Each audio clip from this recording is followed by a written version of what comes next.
Welcome to the Buddhism Guide podcast. I'm Yeshe Rabgye, and this episode is called From Perception to Action, Unveiling the 5 Omnipresent Mental Factors. This podcast is free and independent due to member support, and thank you to everyone who supports the show. If you're interested in supporting my work, you can do so by visiting patreon.com/Buddhism Guide. And if you'd like to see more of my content, please visit yesherabgye.com. In this episode, we'll be looking at the relevance of the 5 omnipresent mental factors and how they help to colour our actions and experiences. So let's get started. In Buddhism, there are 5 omnipresent mental factors. These factors are present in every moment of our mental experience and play a fundamental role in shaping our thoughts, emotions, and actions. Understanding these factors help us cultivate mindfulness and develop a deeper awareness of our own minds. So let's have a deeper look at these 5 omnipresent mental factors. Contact. Contact refers to the meeting of the sense organs with their corresponding sense objects. It's the initial contact between the mind and the external world. For example, when the eye contacts a visual object, such as a beautiful sunset, the mental factor of contact arises. It's through contact that sensory information enters our awareness. Feeling. Feeling refers to the subjective experience that arises in response to contact. It can be pleasant, unpleasant, or neutral. Using the previous example, when the eye contacts a beautiful sunset, the feeling of pleasure may arise. Feelings colour our experiences and play a significant role in the arising of desire or aversion. Perception. Perception is the mental factor responsible for recognizing and labeling objects or experiences based on past conditioning. It involves categorizing and conceptualizing sensory input. For instance, when we see a sunset, perception helps us recognize it as a sunset based on our past experiences and knowledge. Intention. Intention refers to the mental factor behind our thoughts, emotions, and actions. It's the motivation that drives our behavior. Intention can be skillful or unskillful, wholesome or unwholesome, depending on the underlying mental states. For example, if we appreciate the beauty of the sunset and wish to capture it on a photograph, the intention to take the photograph arises. Attention. Attention is the mental factor responsible for directing and sustaining our awareness on a particular object. It's a faculty that selects what to focus on amidst the vast array of sensory information that's available. Attention plays a crucial role in determining the clarity and depth of our awareness. In the case of the sunset, attention allows us to immerse ourselves fully in the visual experience, noticing the colours, shapes, and textures. These 5 omnipresent mental factors work together to create our experiences. Let's take an example of someone walking in the park. As they walk, their eyes come into contact with various objects such as trees, flowers, and birds. This contact generates feelings of pleasure, indifference, or even discomfort. Through perception, the person recognizes and labels these objects as trees, flowers, or birds. Based on these perceptions, intentions may arise, such as feeling a sense of awe towards the beauty of nature or wanting to take a closer look. Finally, Attention directs a person's focus to the details of the objects they find interesting or captivating. To become more aware of these mental factors, we can practice mindfulness. By cultivating mindfulness, we develop the ability to observe our thoughts, emotions, and actions as they arise in the present moment. We can observe the contact between our senses and the external world, noticing the feelings and perceptions that arise, and become aware of the intentions and attention that shape our experiences. Through meditation and mindfulness practices, we can develop a deeper understanding of these mental factors and their impact on our lives. By recognizing the patterns and tendencies of these mental factors, we can gain insight into our habitual patterns of thinking and reacting. This increased awareness allows us to respond to situations with greater clarity and wisdom. So let's look a little deeper at ways that we can cultivate awareness of these 5 mental factors. Meditation. Engage in regular meditation practice to develop mindfulness. During meditation, observe the arising and passing of the mental factors as they manifest in your thoughts, emotions, and bodily sensations. Pay attention to the contact, feeling, perception, intention, and attention that arise in each moment. Daily mindfulness. Bring mindfulness into your daily activities. As you go about your day, bring your attention to the present moment and notice how the 5 mental factors are at play in your experiences. Observe the contact with your senses, the feelings that arise, the perceptions that shape your understanding, the intentions that drive your actions, and the attention you give to different objects. Reflective practice. Set aside time for reflection and contemplation.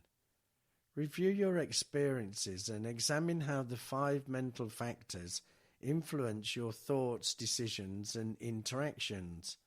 Look for patterns and tendencies that may be causing suffering or hindering your growth. This reflection can help you develop insight and make conscious choices. Wise discernment.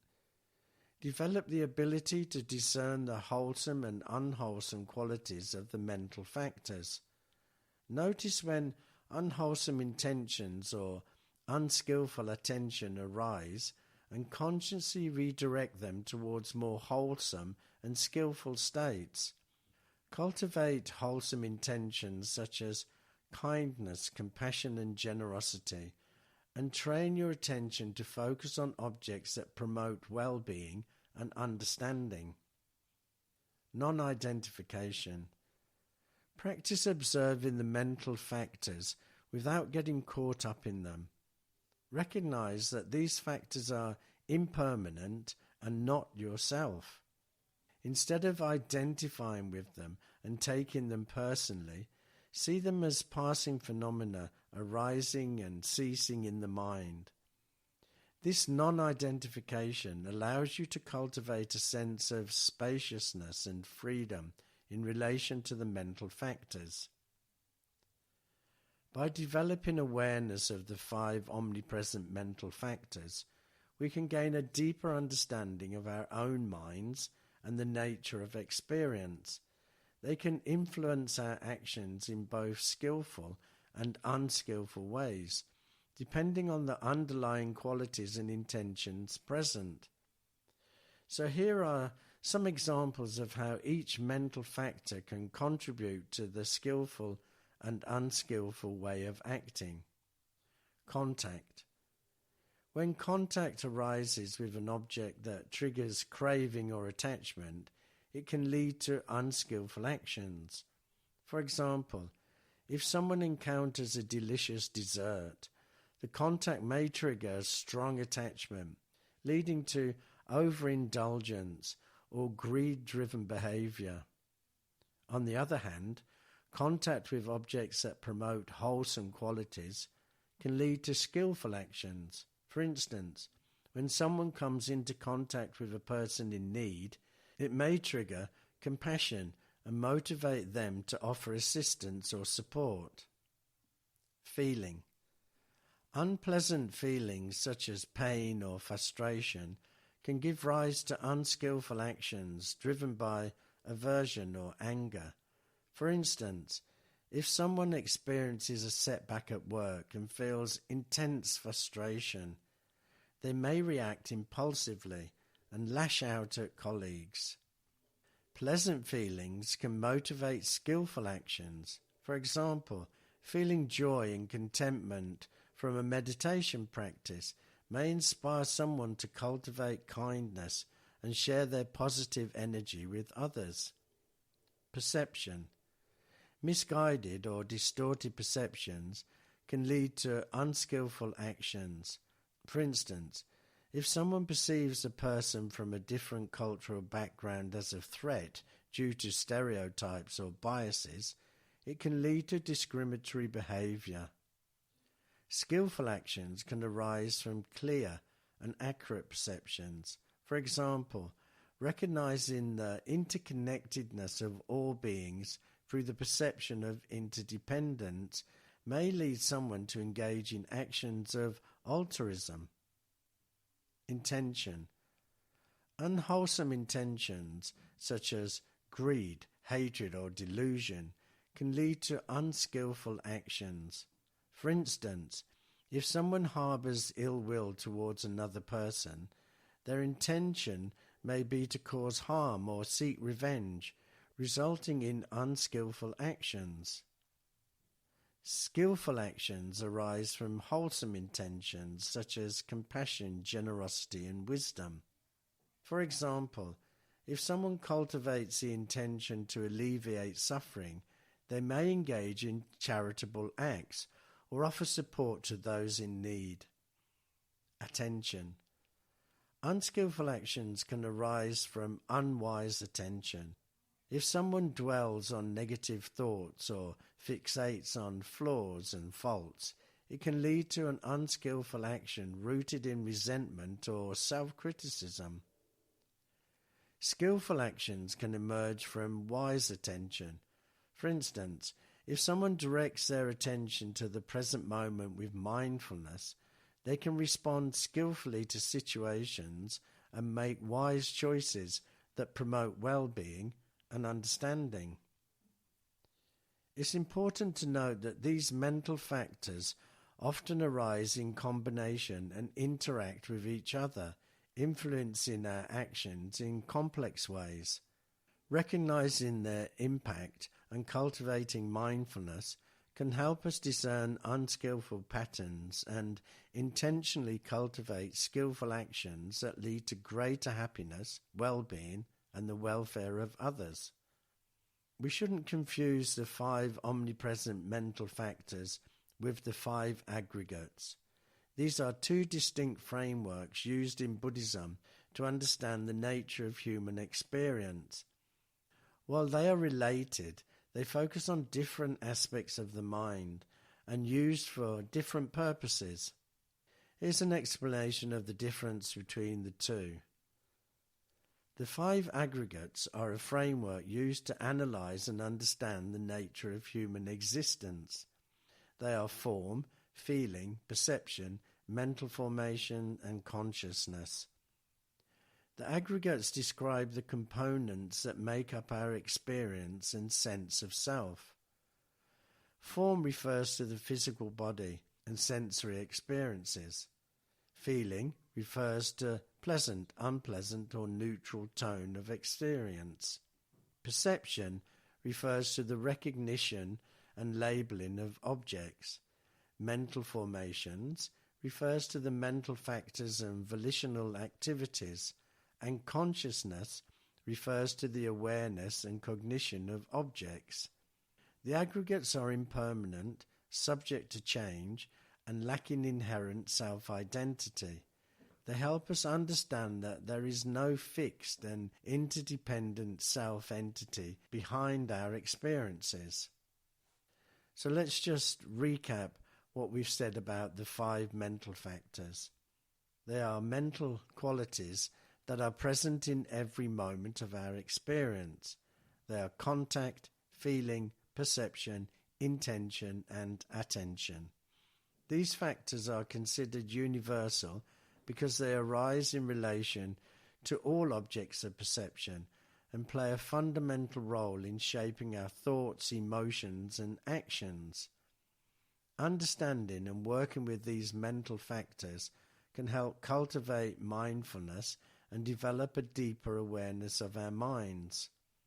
While there is some overlap between mental factors and aggregates, such as feeling and perception, the main difference lies in their purpose and scope. Mental factors focus on the specific mental qualities that arise in every moment, emphasizing their role in shaping our experiences and actions. On the other hand, aggregates provide a broader framework for understanding the components of our existence and the nature of selflessness. Both frameworks are valuable tools for contemplation and insight into Buddhist practice. They help us develop a deeper understanding of the mind and the nature of reality, leading to the cultivation of wisdom and liberation from suffering. So that's it for this episode. I hope you found it of some benefit, and don't forget to check out my website, yesherabgye.com. So until the next time, bye for now.